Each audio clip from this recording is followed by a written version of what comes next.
Voltamos então para o nosso segundo bloco. Posa, por favor.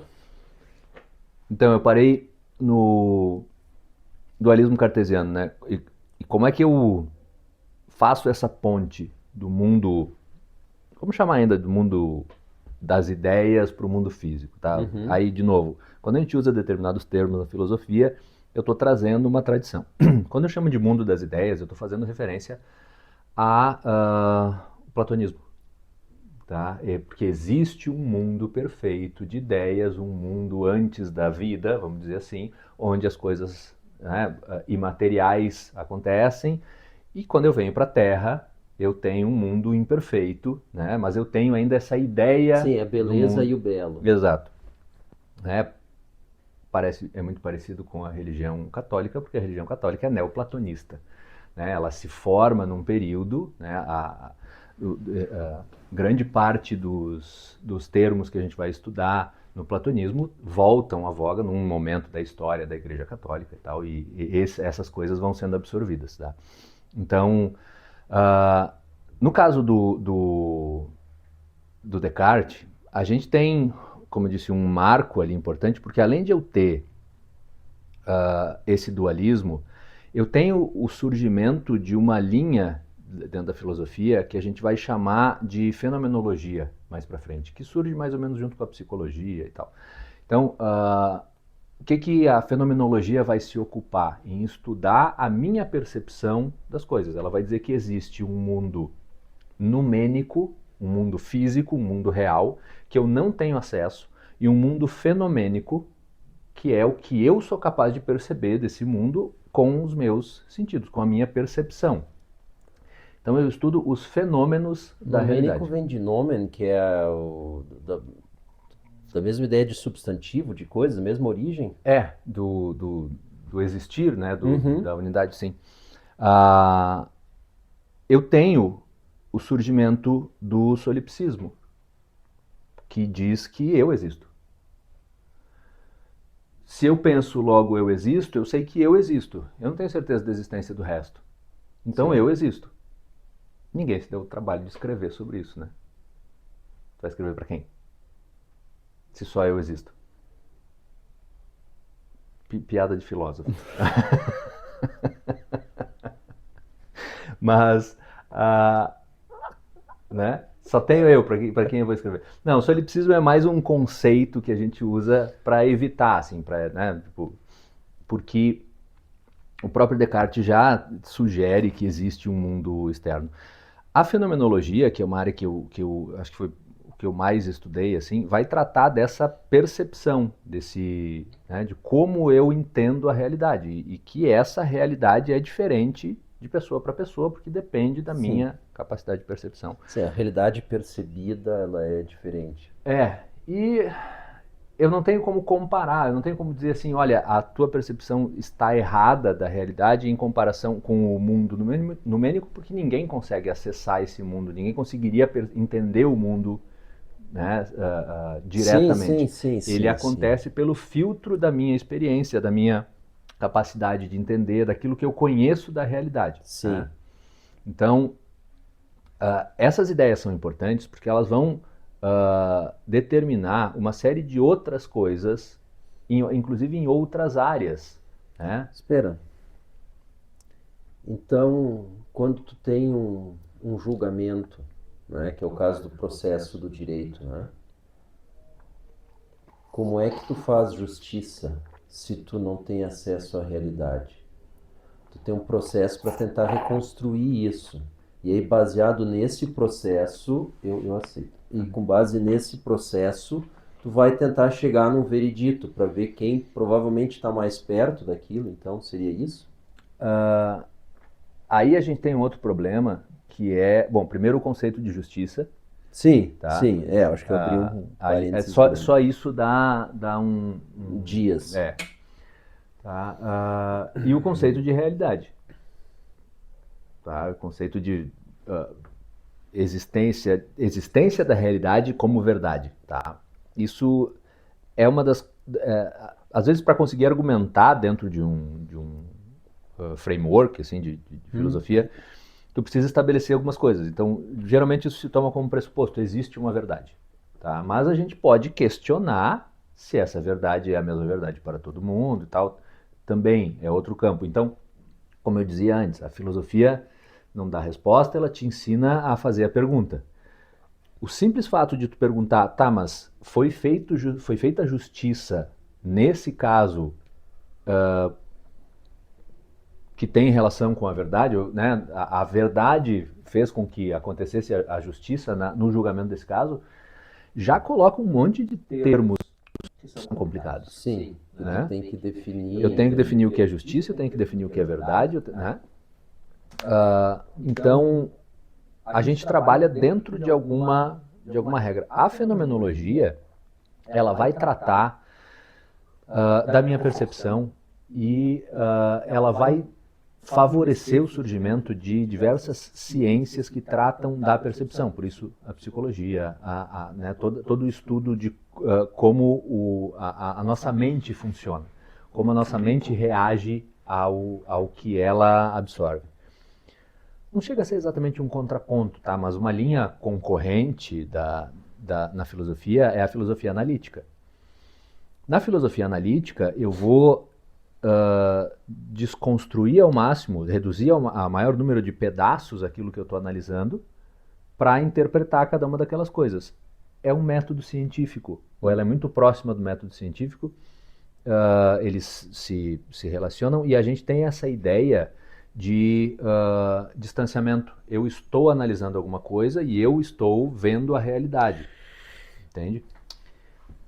Eu entendo que quando a gente faz todo sentido tu quebrar em partes, o problema é que quando tu vai reconectando essas partes, o efeito que a parte tem às vezes depende do restante da cadeia. E aí tu tem que reanalisar isso de novo, tu tem que ter alguns ciclos nisso. Sim. A filosofia analítica é muito parecida com o método científico em diversos aspectos. Um deles é esse do distanciamento. Né? A gente chama a investigação científica de jaleco branco. Eu não interfiro em nada. Né? Eu estou de luva, aquilo está acontecendo e eu estou analisando aquilo de fora. Isso na sociologia, por exemplo, na antropologia, lá no início é visto como eu estudar aquele povo. Eu de fora, pesquisador, estou lá investigando esse povo, que geralmente era visto de cima para baixo, como no microscópio. Eu estou analisando o comportamento dessa tribo, desse povo, dessa vila, né? Mas eu não faço parte daquilo. A visão fenomenológica, nesse aspecto, ela é mais realista, até porque a minha presença ali interfere Claro, naquilo o que eu estou. comportamento que eles vão ter vai ser diferente porque tu tá lá do que se não tivesse. A minha observação modifica aquilo que está sendo observado. Sim. Certo? E, obviamente, a maneira como eu leio aquilo que está sendo visto, porque eu estou vendo a partir do meu ponto de vista, interfere. Eu não tenho como ser completamente isento Não tem. daquilo que eu estou pesquisando. Não tem. Tu vai e sabe que isso acontece, pegar um exemplo de outras áreas, lógico, no mercado, o pessoal faz o que chama de modelo. Então é um modelo do lucro da empresa, um modelo matemático para precificar uma ação, etc. E a gente está vendo isso hoje, MicroStrategy, por exemplo. Então o pessoal fez lá, provavelmente no Excel, nas simulações ali. E evidentemente deu errado. Mas por quê? Porque eles não consideram o efeito que eles isoladamente, né, as analisaram, se o preço da ação preferencial cair, se o preço da Bitcoin cair, se o preço da ação comum cair, que é a ordinária, como é que vai ficar? Não, mas tu tem que entender que uma caindo, ele afeta as outras. Então não existe essa que cai, essa, não, existe um reflexo e essa queda muda a visão do mercado na empresa, que muda o cenário.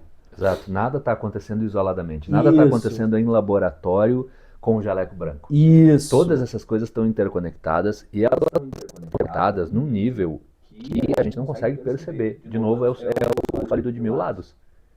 Eu sei dessas interconexões, mas eu não sou capaz de interpretar tudo ao mesmo tempo, junto. Tá. Ele entrou em stand-by, tá certo isso? Sim, ele entra, mas ele continua. Bom.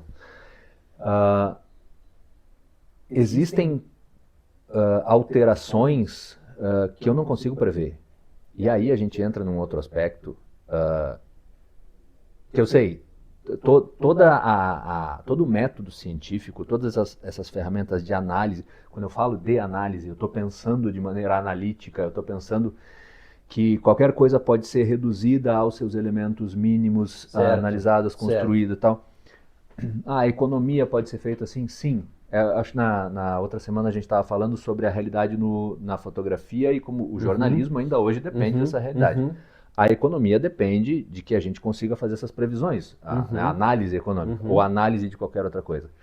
Mas tem um aspecto que eu tenho estudado há bastante tempo, ou pelo menos nos últimos tempos, que é a desorganização da realidade. Tem um fenômeno que a gente tem mental de evitar o caos. A gente não consegue olhar para algo com zero de informação. Algo tem que estar ali. Por exemplo, num dia não como hoje, tu tivesse um dia de sol, mas com nuvens, tu vai ver formas nas nuvens. Certo. E essas formas vão te parecer alguma coisa. Certo. Parece um rosto, parece um... Né? Tá. O que é isso? Não tem nada mais orgânico do que uma nuvem, não tem organização nenhuma ali.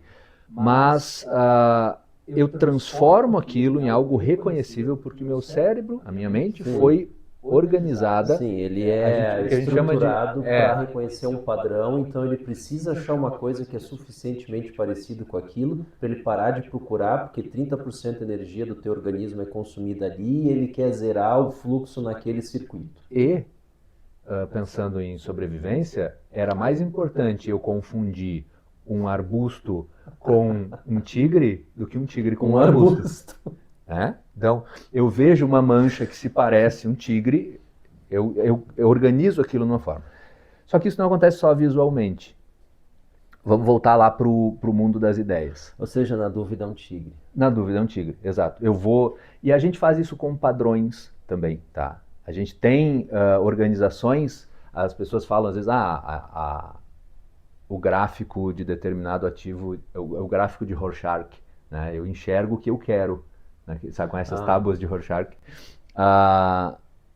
Vamos voltar para o mundo das ideias. O Descartes vai dizer, eu penso, logo eu existo. É sutil quando eu falo só essa frase, mas no raciocínio dele faz mais sentido. Eu primeiro penso para depois existir. Na tradição platônica e neoplatônica, eu primeiro existo e depois eu venho para o mundo. Quer dizer, eu tenho uma essência. O que a gente chamaria de essencialismo. Tá? Eu tenho uma essência e eu venho para a Terra, venho para o mundo físico e eu preciso viver essa essência. Eu nasci para fazer tal coisa. Essas coisas, principalmente quando a gente tem relação com religião, elas estão tão incutidas no nosso pensamento que a gente não se dá conta. A gente fala, o fulano tem um dom para determinada coisa. O fulano nasceu para fazer determinada coisa. O que isso quer dizer? Que eu estou afirmando um essencialismo, que essa pessoa, a mente dela, a alma dela veio com esse propósito. E por muito tempo isso foi tomado como realidade. A essência precede a existência. Sartre vai dizer o contrário.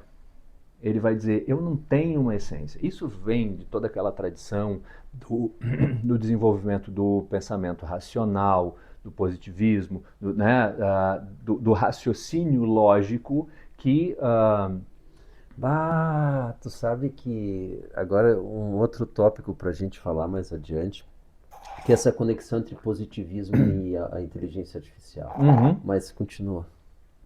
Todo esse raciocínio vai vir lá do Nietzsche, para mim a frase mais mal citada da história da filosofia, né, que o Deus está morto. Ele não está falando de Deus.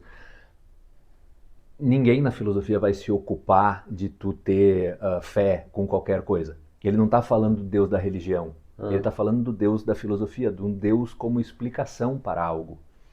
né? É assim porque Deus quis, é assim porque é um Entendi. desígnio divino. Isso não serve mais como resposta para as perguntas que a filosofia estava se fazendo. Tá, que é o dogma. Exato.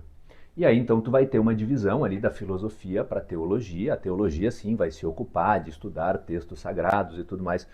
Sim, ali essa Tá. frase tem um impacto diferente, né? É, e ela não é usada, ela não, né? O que ele diz no livro dele, ele vai dizer: Deus está morto, nós o matamos. E agora, resumindo, nós precisamos conviver com isso. A gente chegou num ponto de desenvolvimento racional da coisa em que essa resposta já não justifica mais.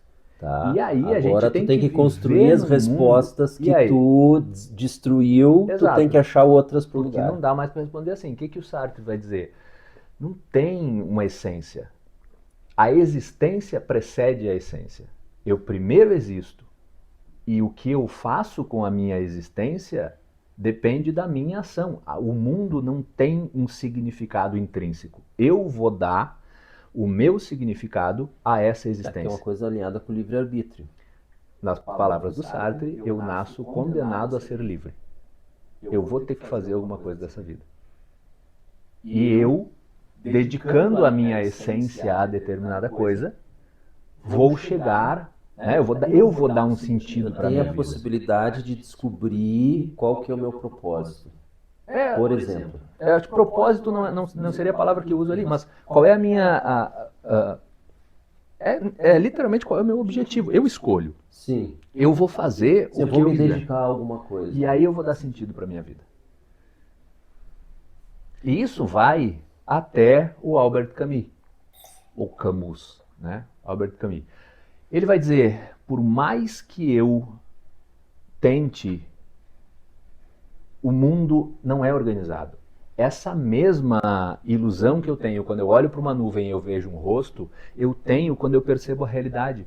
Eu olho para as coisas e eu acho que tem uma organização, tem uma causa e efeito, mas é um caos tão completo que eu não tenho como compreender essas relações. Calma. Ele vai, inclusive, dizer, estranhamente, o Camus era um cara religioso, e ele vai dizer, os desígnios divinos são uma coisa tão complexa que não faz sentido eu questionar ou eu me preocupar com isso. Eu só preciso ter fé. É o sólido de mil lados, de novo. Aquilo está tão não é acima. da minha alçada. Eu não vou conseguir entender os desígnios divinos. É uma conclusão humilde, né? Sim, eu não tenho como, eu não sou capaz de compreender o raciocínio divino, entende? Por definição. Exato, né? Então, o que me resta? Entender esse caos, entender que eu tô tentando dar significado para algo que não tem significado. E é no momento que eu me dou conta disso que eu sou realmente livre. No momento que eu me dou conta de que essa vida não tem um significado, por mais que eu me esforce, eu posso não ter significado nenhum na vida, eu posso não chegar no objetivo, que E tá tudo bem. Exato. Eu vou viver, não é o destino, é a viagem. Eu vou aproveitar essa vida. Tem A Peste, é um livro do Camus, em que um personagem uma hora fala: o que me resta são as memórias, as experiências, aquilo que eu vivi na minha vida. Isso é o significado da minha vida. Que ano foi isso? Que época é isso? 1900 e... Agora eu não vou saber exatamente o ano Pós-Segunda Guerra. pós-Segunda Guerra, porque o Sartre está escrevendo depois sobre a Segunda Guerra, ele fala sobre a invasão da França. Eu não vou me lembrar exatamente qual é o ano da mas peste. anos 50, mais ou menos. Exato. Tá. Porque isso tem a ver um pouco com o Zeitgeist, né? Sim, sim. Porque aí, então tu pega Woodstock, por exemplo. Não, e tu tá num período pós-Segunda Guerra. Isso. Tu imagina, tu tá na Europa pós-Segunda Guerra, tu dedicou a tua vida, ou tu vê teus pais, teus avós terem trabalhado, dedicado a vida para determinada coisa, e aí acontece uma guerra que destrói Sim. tudo. Fica muito difícil tu justificar sentido em alguma coisa. Tu achar sentido no na tua vida. momento, assim. Depois disso, e a gente passou, e Uma pena, eu fui ler o A Peste muito tempo depois da pandemia, mas eles são muito parecidos. A história que está acontecendo no A Peste é muito parecida, porque ah, tu não tem controle sobre essas coisas. Tu dedica a tua vida a fazer determinada coisa, tu acha que tu tem um propósito, tu vai te esforçar para dar esse sentido para a tua vida e amanhã tu tem um lockdown de novo, tem uma guerra acontecendo. Né? Um pouco antes de começar a guerra da Ucrânia, a gente estava comprando o filme de uma fábrica na Ucrânia. E eu conversava com o cara com frequência e de uma hora para outra eu perdi contato com o cara. Eu não sei se ele está sem internet, se ele não existe mais. Né? Mas isso está sob controle dele? Não. E nada está sob controle da gente. Ironicamente, ou ironicamente não, eu acho que foi depois do Sócrates, o filósofo que mais morreu pelas suas ideias, o Camus, morre depois de ganhar o Nobel de Literatura num acidente de carro. Que ele não estava dirigindo. A vida dele, se ele tivesse continuado vivo, ele talvez tivesse muitas outras ideias, talvez revisse esses conceitos, mas a vida dele acabou ali, completamente sem sentido, ou, no nome que a filosofia dele recebe, completamente absurdo. O absurdismo é essa linha de pensamento que vem depois do existencialismo, que é o do Sartre, que vai dizer a vida é absurda. Não adianta eu me preocupar com essas coisas, eu tentar ter controle sobre algo, é tentar dar forma para a nuvem. Sim. Eu tenho uma ideia que é a seguinte, por exemplo, planejamento, né? O plano não é uma ordem para a vida, ele é uma referência que reflete o que tu tá enxergando de melhor nesse momento. Tipo, melhor desenrolar dos fatos, ou melhor andamento que eu posso dar nesse ou naquela empreitada, projeto, etc., esse aqui. Só que tu não sabe o que vai acontecer. Mas se tu fez esse planejamento, tu tem uma referência. Aí, conforme a realidade vai se desdobrando, tu tem como comparar com o teu planejamento, se tá melhor, pior, se tá indo para um lado ou para o outro. Então tu usa isso como uma referência, não como uma ordem para a vida. Então não é, não, tem que ser como eu planejei. Como é que é? O pessoal disse que a Bosch tem um modelo perfeito para prever o mercado, só que o mercado insiste em não obedecer o modelo da Bosch. A previsão. Essa semana as pessoas estavam falando do aquele gráfico de arco-íris do Bitcoin. Né? Pelo amor de Deus. Plan B, Stock to Flow, um monte de bobagem. O cara que desenhou pela primeira vez lá fez uma postagem dizendo, bom, agora nós desenhamos uma linha abaixo para recalcular. E o cara comentou assim, primeiro tu joga a flecha, depois tu vai lá e desenha o alvo. Né? Fazendo dessa forma sempre vai dar certo, mas é essa tendência que a gente tem de querer... segunda-feira. É essa tendência que a gente tem de querer achar organização lógica nessas coisas, exatamente porque a gente vem de uma tradição em que existe uma essência no mundo, em que existe uma análise minuciosa dos dados e isso chega num resultado.